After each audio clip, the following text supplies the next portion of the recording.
한 주간 고단한 삶을 살아오신 여러분들을 주님의 따뜻한 마음으로 위로하고 격려하고 하나님의 은혜가 충만하기를 간절히 기도합니다. 오늘은 부활절 5째 주일이자 교회적으로 오늘은 어린이 주일입니다. 그래서 오늘은 어린이들이 특별히 예배에 집중을 받고 또 예수님의 큰 사랑이 집중되는 그런 날이 되었으면 좋겠습니다. 오늘 말씀의 제목은 용납하고 금하지 말라라고 하는 제목인데요. 우리가 복음서를 읽다 보면 예수님께서 많은 사람들을 사랑하셨지만 그 중에서도 특별히 아이들을 사랑하셨던 장면들이 가능하옵니다. 어린아이들이 귀여워서 그렇게 사랑하셨을기도 하겠지만 당시의 시대적인 어떤 배경이나 상황에서는 이 아이들이 사람 취급을 못 받았어요. 특히 여성들과 아이들은 사람 취급을 거의 못 받을 정도로 그랬어요. 사회적으로 예수님은 아이들만 사랑한 게 아니라 사회적으로 약한 사람들 또 소외된 사람들을 특별히 많이 사랑하셨다는 것을 우리는 복음서에서 확인할 수가 있습니다. 아무리 그 사회에서 발버둥을 쳐도 사람들 대우받고 살 수 없는 그런 사람들, 힘이 없고 약한 사람들, 이런 사람들을 예수님께서는 특별히 챙기셨다는 것 같아요. 그리고 예수님께서는 심지어 많은 사람들에게 그렇게 말씀을 하세요. 그 사람들은 잃어버린 자들이다. 어쩌면 세상에서 잃어버린 자들이다. 그리고 내가 이곳에 온 이유는 바로 그 잃어버린 자들을 찾으러 왔다고 그렇게 공언하고 그들을 구원하시려고 한다는 거예요. 그러나 그 반대에 있던 사람들, 사회적으로 기득권을 유지하고 있는 사람들, 부유한 사람들, 이런 사람들 많이 누리고 있다고 예수님은 생각하셨습니다. 원래 세상이라고 하는, 우리가 살고 있는 이 세상은 강한 자가 지배해왔던 게 우리가 부정할 수 없는 그런 역사지 않습니까? 그리고 이 세상의 질서는 바로 강한 자들, 아니 사람들의 욕심과 욕망으로 그렇게 구조화된 질서가 바로 이 세상이라고 저는 생각을 합니다. 그래서 욕심과 욕망이 이 세상을 움직여 왔던 거죠. 더 많이 가지려는 자들은 약한 자들에게서 빼앗아서 자기 것으로 만들어 왔던 역사입니다. 그런 질서가 이 세상에 이미 아주 강하게 작용해 온 거죠. 그리고 그런 질서에 편승해서 예수님 당시에 바로 바리새인들이나 서기관 같은 유대 종교 지도자들이 그렇게 사람들보다 우위에 서려고 하고 그렇게 가진 것을 누리려고 했던 것을 예수님께서는 수없이 지적을 하셨던 거예요. 그래서 예수님은 그들은 세상이 주는 복과 위로로 충분히 젖어 살고 있기 때문에 하나님의 자비와 긍휼이 그들에게 필요하지 않다고 예수님은 생각하셨던 거예요. 지금 우리가 살고 있는 이 사회도, 이 사회 구조도 크게 다르지 않은 것을 우리가 느낍니다. 이 세상에서는 끊임없이 공정을 외치고 평등을 말하고 있지만 우리가 살고 있는 이 세상에는 여전히 평등하지 않은 것이 사실입니다. 공정하지 않습니다. 이 사회도 여전히 힘의 논리가 작동하는 세상입니다. 강한 사람만이 살아남고 그리고 약한 사람들은 함부로 해도 된다라고 하는 그런 의식들이 여전히 팽배해 있다는 거죠. 그래서 예수님은 어쩌면 지금 이 순간에도 이 땅에 오셔서 잃어버린 자들을 계속 찾고 계시는지도 모르겠습니다. 어쩌면 우리를 통해서 그 잃어버린 자들을 찾고자 하시는지도 모르겠어요. 예수님 당시에 사회적으로 취약한 존재들이 있었는데 그 중에 오늘 본문에 보니까 바로 여성들과 아이들이 등장을 한다는 거예요. 그때 당시에 유대 사회에서는 그 여성들과 아이들은 귀찮은 존재였어요. 양식만 축내는 어쩌면 사회적으로 천덕꾸러기와 같은 존재들이었습니다. 왜냐하면 그 사회를 유지하는 데 전혀 도움이 되는 사람들이 아닙니다. 전혀 생산력도 없고 생산성도 없던 그런 존재들이었기 때문에 그 유대 사회는 여성들과 특히 어린아이들에게는 관심을 두지 않았던 겁니다. 그런데 예수님께서는 바로 그 여성들과 어린아이들에게 관심을 두셨던 거예요. 약한 존재인 그 아이들을 통해서 새로운 세상을 보도록 오늘 본문에서 우리에게 알려주신다는 겁니다. 그리고 예수님은 그들을 용납해야, 어린아이들을 용납해야, 사회에서 잃어버린 자들을 용납해야 진정한 새로운 세상을 우리가 만나게 된다라고 말씀하고 계십니다. 오늘 본문은 바로 앞에 있는 그 단락의 그 문맥과 궤를 같이 하고 있다고 봐요. 그 앞에 있는 내용은 어떤 내용이냐면 바리새인, 완벽한 바리새인이 하나님 앞에 기도하는 장면이 나와요. 완벽히 가진 것 없고 소외된 세리라고 하는 존재가 하나님 앞에 기도하는 두 장면이 나옵니다. 이 바리새인은 그 유대 사회에서 가장 완벽하고 존경받는 자가 통렬하게 하나님 앞에 기도하는 그 모습. 그리고 자신은 아무것도 자랑할 것이 없고 아무것도 누릴 만한, 아무것도 하나님 앞에 떳떳한 것이 없는 죄인처럼 여기고 있는 그 세리가 하나님 앞에 기도할 때 예수님께서는 그 완벽한 바리새인과 이 완벽하게 소외받고 있는 세리 둘 중의 기도에 어느 쪽에 손을 들어주셨어요? 세리의 기도가 의롭다라고 얘기하시고 세리의 손을 들어주셨습니다. 이 내용이 오늘 본문에도 그렇게 이어지고 있어요. 하나님의 관점, 세상이 보는 관점과 다르다는 것을 오늘 우리에게 알려주십니다. 아마 이 세상은 당연히 그 바리새인의 손을 들어줬겠죠. 완벽한 바리새인의 손을 들어줬을 겁니다. 그러나 예수님은 그 정반대였어요. 이것이 바로 하나님의 관점이라는 겁니다. 세상의 판단 기준이 아니라 하나님의 판단 기준이 오늘 믿는 사람들에게는 그 판단 기준으로 이 세상을 살아가야 된다는 거죠.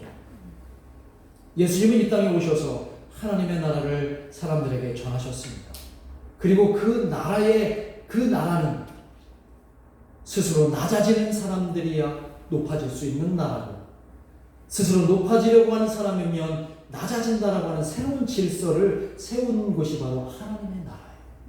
하나님의 나라. 적어도 누가복음에서는 그렇게 우리에게 하나님의 나라를 그렇게 계속 이야기하고 있습니다. 그래서 하나님의 나라를 저는 역전의 질서라고 이렇게 얘기하고 싶어요.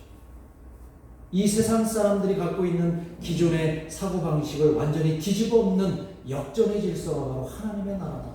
하나님이 바라보고 원하시는 나라가 바로 그런 나라다. 오늘 본문 15절에 보면, 이제 본문의 내용을 함께 나눌 텐데요. 본문 15절에 보면은 아주 몸이 건조하게 기록되어 있지만 그 글귀 안에 들어가면 상황을 보면 많은 엄마들이 자신의 아이들을 이 예수님께 데려가서 안수 기도 받으면서 축복을 받으려고 막 몰려가는 장면이에요. 이 15절에 있는 이 상황이. 자기 아이를 예수님께서 만져주시고 축복해 주시기를 간절히 바랬기 때문에 예수님께 막 쇄도하고 있는 장면입니다.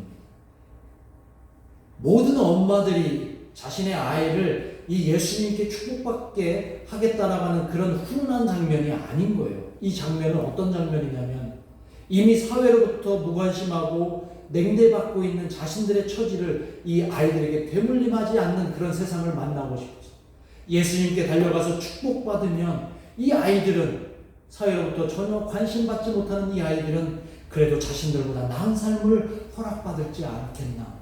어쩌면 이 엄마들의 절규하는 장면이라고 볼 수 있어요.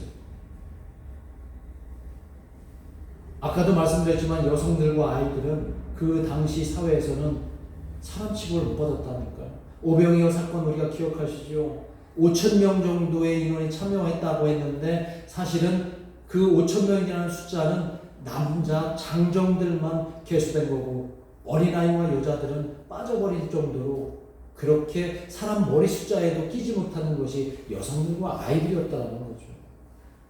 나중에 살아남은 남자아이들, 그런 애들만 존중받는 그런 사회. 그래서 앞으로 어떻게 될지 모르는 이 아이들을 위해서 엄마들은 다소 무모할 정도로 예수님께 쇄도해서 그 축복 기도를 받고 싶었던 거예요. 그런데 오늘 본문의 상황을 보면 이 아이를 품에 안은 엄마들이 예수님께 쇄도했지만 예수님께 다가갈 수가 없었어요. 접근할 수가 없었어요. 물론 많은 사람들이 예수님을 애워싼 이유도 있었겠지만 그보다도 더 충격적인 일은 제자들이 그들을 막아섰다는 거예요.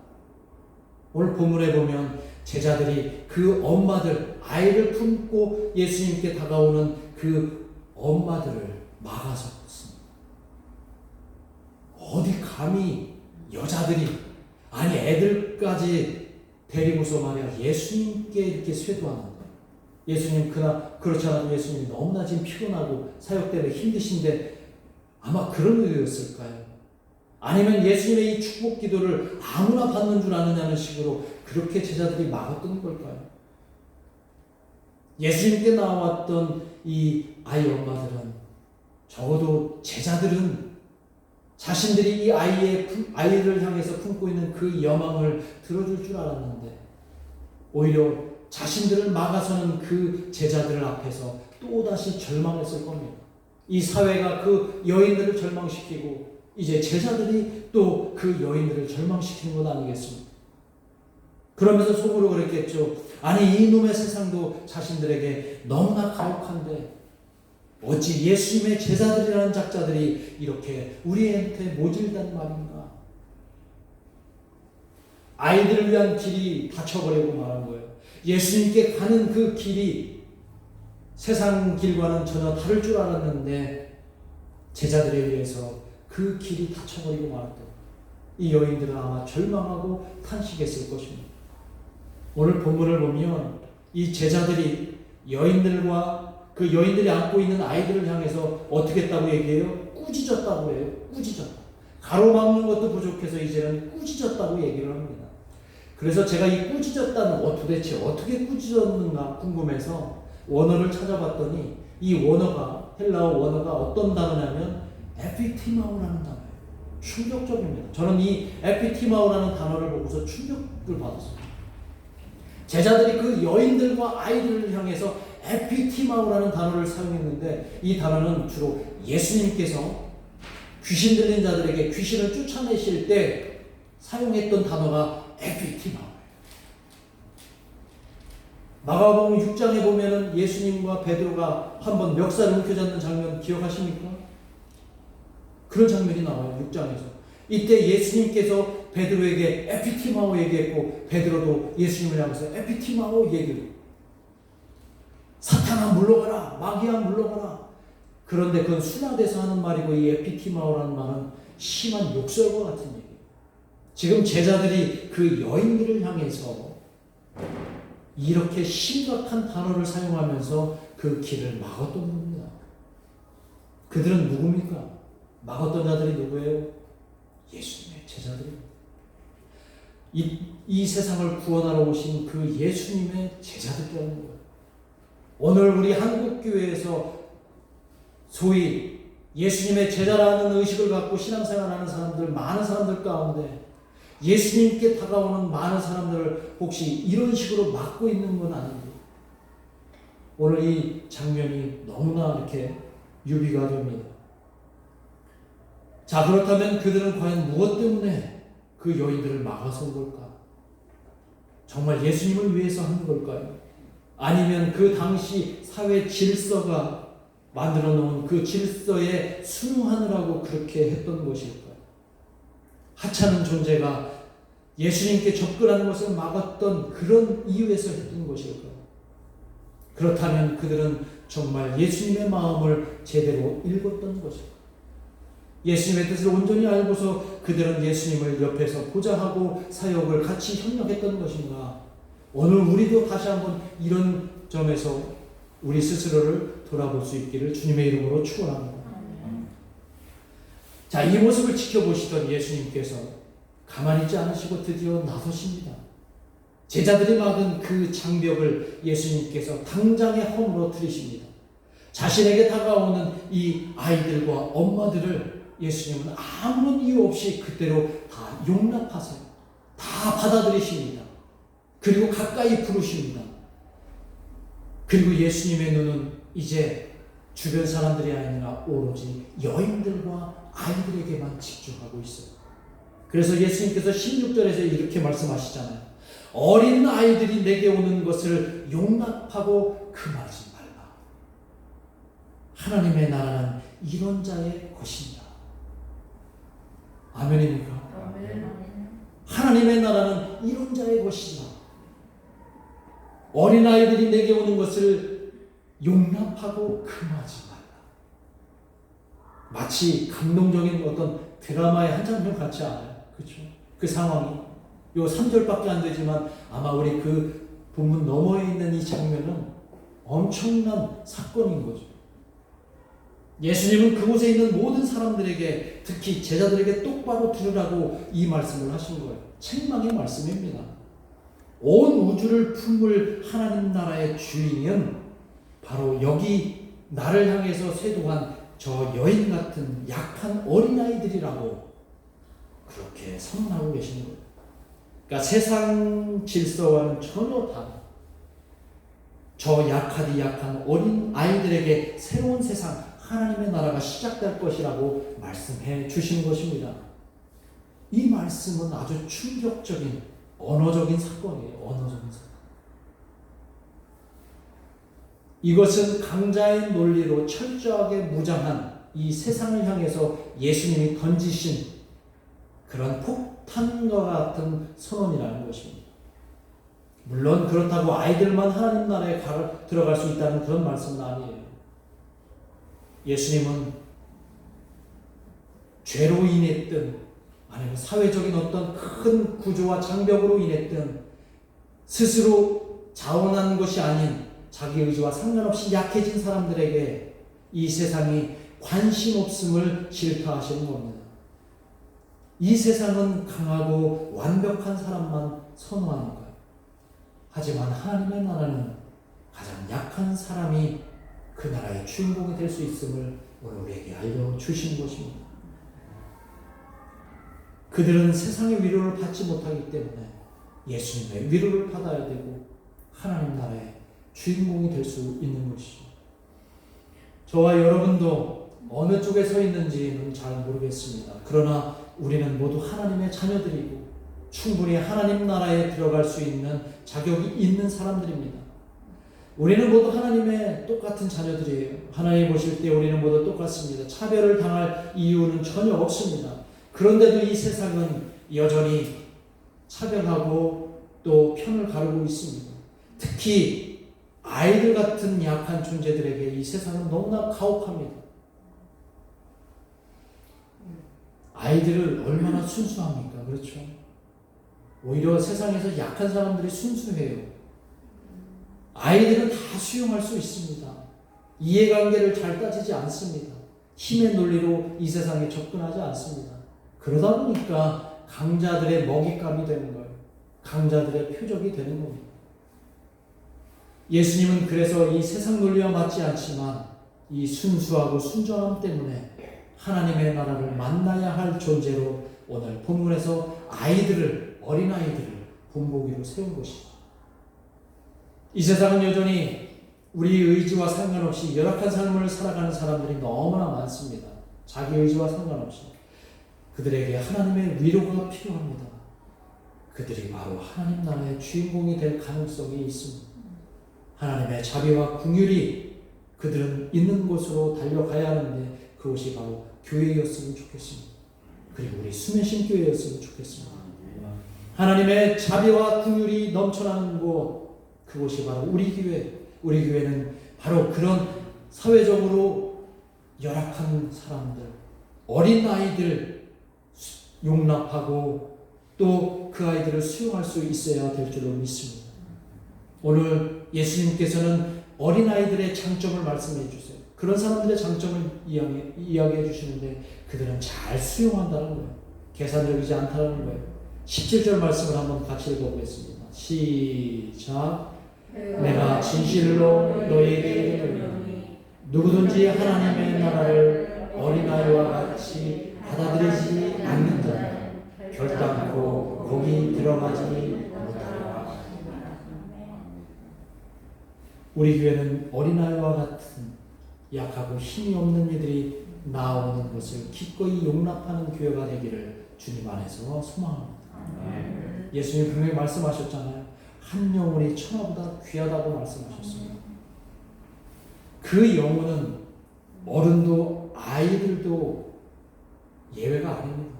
모든 영혼은 다 똑같이 소중합니다. 그러나 이제 막 피어오르는 아이들은 우리의 더 많은 보살핌이 필요합니다.